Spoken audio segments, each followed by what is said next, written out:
La langue c'est super, ça te permet de faire des choses agréables ou moins. Par contre, ça peut te pourrir la vie, diminuer ta qualité de vie et ton espérance de vie si elle n'est pas vraiment bien dans ta bouche, c'est-à-dire dans une bonne position. Et la plupart du temps, tu le sais même pas, et ça peut créer pourtant des ronflements et des apnées du sommeil. Et ça peut diminuer aussi les performances physiques chez l'enfant qui pense qu'il n'est pas sportif alors qu'en fait, il a juste un problème de langue. Et donc, je vais te montrer plein de tests que tu pourras faire toi-même pour savoir si tu es concerné par ça ou tu seras concerné par ça peut-être un jour. Parce que si tu respires par la bouche, c'est pas bon pour ton cerveau et ton cœur. Est-ce que tu ronfles? Est-ce que tu dors la bouche ouverte? Est-ce que ton sommeil est réparateur? Est-ce que tu as des douleurs dans la nuque? Est-ce que tu as des craquements au niveau des oreilles? Est-ce que tu as des allergies? En gros, est-ce que tu as le nez tout le temps bouché? Est-ce que quand tu manges, tout le monde te dit « arrête de manger la bouche ouverte » ? Est-ce que quand tu dors ou ton gamin, eh bien tu dors comme ça, en extension? Est-ce que tu te lèves la nuit pour boire ou le matin au réveil, tu es tout sec? Est-ce que ce micro était là tout à l'heure?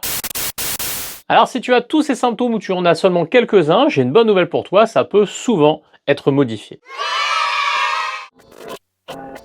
Le ronfleur par exemple, c'est un signe d'obstruction des voies aériennes. S'il est allergique, ça va être compliqué, s'il a picolé, ça va être compliqué, s'il est en surpoids, ça peut bien sûr ronfler plus. Et des fois, il y a des vraies obstructions des voies aériennes, et à ce moment-là, il faut aller voir l'ORL pour qu'il voit s'il peut apporter des solutions. La mauvaise nouvelle, c'est que tout ça, ça peut être des signes d'une mauvaise oxygénation. Par exemple, un ronflement, c'est 50% d'oxygénation en moins. Et du coup, il y a plus de risques d'AVC, plus de risques de pathologies cardiovasculaires et de diminution de la cognition. Et pour les gamins, ils sont plus fatigués, ils ont plus d'infections et les résultats scolaires peuvent être diminués. Qu'est-ce qui peut nous faire penser que ça peut se rééduquer ?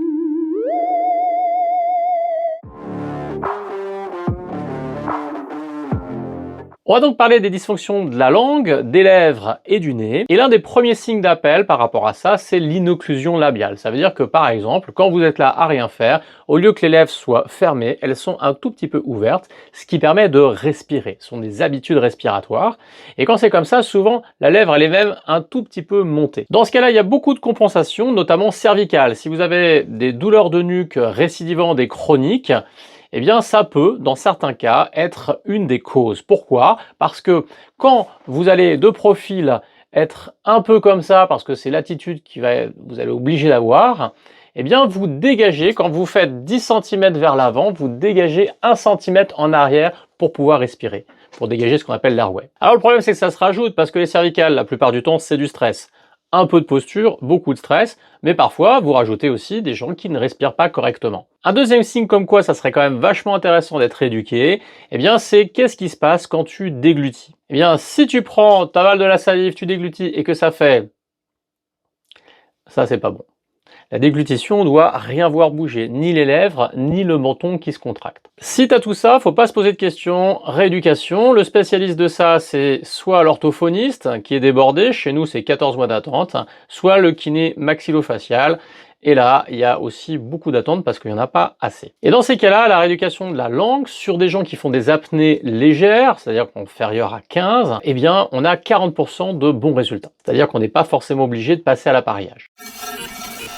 Des tests pour vérifier ça, il y en a beaucoup et le bilan, il peut être assez long. Mais je vais donner encore 2-3 trucs que tu peux sentir toi-même pour vérifier si vraiment tu as besoin de consultation ou pas. Il s'agit de savoir si la pointe de la langue, c'est ça, dans ta bouche, où est-ce qu'elle est? Qu'est-ce qu'elle touche? Il y a beaucoup de gens qui ne savent pas, c'est la première fois qu'on leur pose la question, ils n'ont pas tellement la perception de ce qui se passe au niveau de leur langue. Ça peut toucher les dents du bas, ça peut être entre les dents, ça peut toucher les dents du haut, ou ça peut être en arrière des dents du haut, dans une petite cavité un petit peu granuleuse. Alors on peut encore faire un autre test, par exemple. Elle est où cette langue? Elle est dans une certaine position. Ok, tu la mémorises. Maintenant, on va faire le test de Piron. Le test de Piron, c'est de se mettre complètement avachi. Et dans cette position avachie, est-ce que cette langue, elle a changé de position ou elle est au même endroit? Autre petit test quand même, si tu as envie de voir où t'en es, eh bien le test de Rosenthal. Tu peux prendre ton pouls. Et puis, ce que tu vas faire, c'est que tu vas boucher les lèvres et tu vas respirer profondément et tu vas souffler. Alors c'est bien de faire ça avec un appareil, maintenant avec les montres connectées, c'est plus facile. Et tu vas regarder, tu vas faire plusieurs cycles d'inspiration-expiration. Si tu as l'impression que tu manques d'air et tu dois respirer, c'est que le test est positif, donc rééducation. Ou si tu sens que ton pouce s'accélère. Bien sûr, tu dois pas être en période de rhinite parce que ce test-là marcherait pas du tout. Et on peut modifier ce test pour savoir si ta langue est responsable un petit peu de tout ça. C'est vachement simple. Tu refais ce test, tu reprends le pouls, tu regardes et tu pousses avec ta langue au niveau du palais, là où ça doit être normalement. Et si en poussant, en maintenant la poussée, ta pointe de langue au niveau du palais, eh bien tu respires mieux, ça t'embête moins, le pouls s'accélère pas, c'est quand même que ta langue elle a un petit problème. Elle a besoin d'être rééduquée. Je te redonne un petit test rigolo, le test de Gudin. Eh bien, tu serres comme ça, tu inspires fort. Tu vois que moi j'ai un petit problème de réflexe narinaire, c'est-à-dire que normalement quand tu respires, il y a une pression, et pour aider à la ventilation, tu as des petits muscles des narines qui doivent garder le diamètre, un bon diamètre. C'est pas le cas, je suis en train de me rééduquer, de m'auto-rééduquer. Et du coup, forcément, même si tu dors la bouche fermée, mais que tu as une narine qui est quand même un peu plus diminuée qu'une autre, ben, le sommeil va pas être super. Donc si votre pointe de langue, elle est et elle reste en arrière des dents, si les lèvres sont bien occluses, si vous ne dormez pas la bouche ouverte, si vous ne ronflez pas, si vous ne faites pas d'apnée, et si quand vous déglutissez devant une glace, ça se passe bien sans que rien ne bouge, a priori, il n'y a rien à faire, vous êtes dans la norme. En tout cas, vous avez acquis les fonctions psychomotrices qu'on doit avoir vers 3, 4, 5, 6 ans. Et je vous dis salut! Si c'est pas le cas, il y a beaucoup de choses à faire. En attendant d'avoir un rendez-vous chez ces professionnels, je te propose quand même quelques conseils de base. 1, tu es souvent enrhumé, est-ce que tu te mouches correctement? Parce que si c'est un gamin, souvent ils n'ont pas appris bien à se moucher. Comment on doit se moucher? On appuie là, on souffle très fort, et puis après avec un mouchoir, on retire ce qu'il y a à retirer, puis on appuie de l'autre côté et on fait la même chose. Une fois qu'on a fait ça et qu'on le fait tout le temps, régulièrement, dès qu'on est encombré, bien après on fait des lavements de nez. Vous achetez comme une sorte d'arrosoir en pharmacie, et puis vous allez mettre de l'eau tiède souvent, vous pouvez saler, c'est encore mieux, et puis vous allez faire passer, faire couler, alors faut faire assez vite et assez fort, faut qu'il y ait de la pression, vous allez faire couler de l'eau d'une narine et elle va sortir sur l'autre. On évite d'utiliser les sprays parce que les sprays ça pousse un tout petit peu des bactéries dans des endroits qui sont pas faits pour, donc c'est pas forcément recommandé. Alors je te donne quelques exercices en attendant que tu te fasses rééduquer. Si tu vois quand tu déglutis que tu as besoin de serrer les lèvres et que tu serres le menton, tu te masses un petit peu les lèvres, tu les écartes, tu fais ce genre de choses. Sur la partie supérieure et la partie inférieure, celle-là elle est toujours très tendue, celle-là aussi. Tu prends par exemple un abaisse-langue et puis tu le mets comme ça, ou tu le pinces juste là. Tu le serres pas avec tes dents, bien sûr. Donc tu vois si tu arrives à le faire horizontal, mais souvent le bâton en fait il va se retrouver comme ça.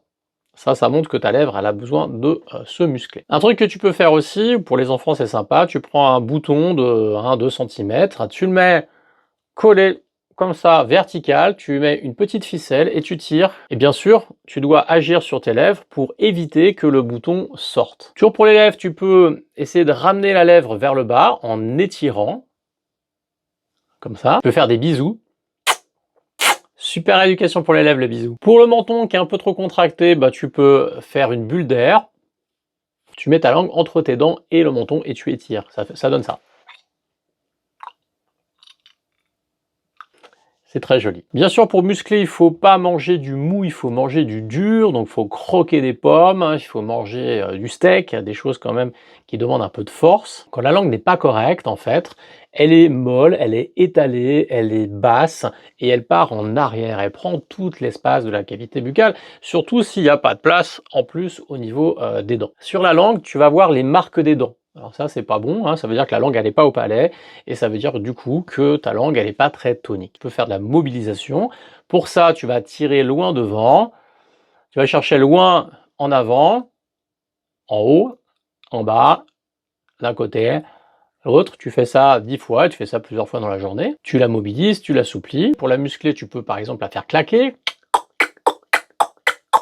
Tu entends que le son est assez puissant et c'est quasiment sûr que si ta langue elle est un peu molle, elle n'est pas très tonique, tu vas pas avoir ce son. Un truc qui est sympa aussi, si tu veux voir à peu près où t'en es, c'est le test du léchage de glace. Tu prends un bâton ou un abaisse-langue, ce que tu as, et tu vois comment tu lèches. D'accord? Est-ce que tu lèches en faisant le paresseux, en faisant un truc comme ça et ta langue elle est fixe et c'est tout le reste qui va faire le travail? Ça c'est pas bon. Ou est-ce que tu arrives vraiment à lécher en poussant ta langue de bas vers le haut. Eh bien, tu t'entraînes à lécher ce bâton de glace ou cette abaisse-langue en te mettant comme ça et en faisant ce travail. C'est ok si tu n'as pas l'impression de te fatiguer au bout de 30-40 répétitions. Ça veut dire que c'est acquis. Tu peux aussi faire le piston, c'est-à-dire que tu vas pousser ta pointe de langue au palais, tu vas relâcher, tu vas pousser de plus en plus fort et tu vas relâcher. Et ça, c'est super pour travailler tout le plancher ici qui est pas très tonique. Et puis tu t'entraînes aussi à ta position de langue au repos. Comment ça se passe? Est-ce que au repos, la pointe de la langue, elle est vraiment au palais ou pas dans la journée? Et là, tu pourrais par exemple prendre un téléphone portable, un beeper, et tu le fais biper toutes les demi-heures, et quand ça bip, t'y penses. Où est-ce qu'elle est? Elle y est pas, tu la positionnes.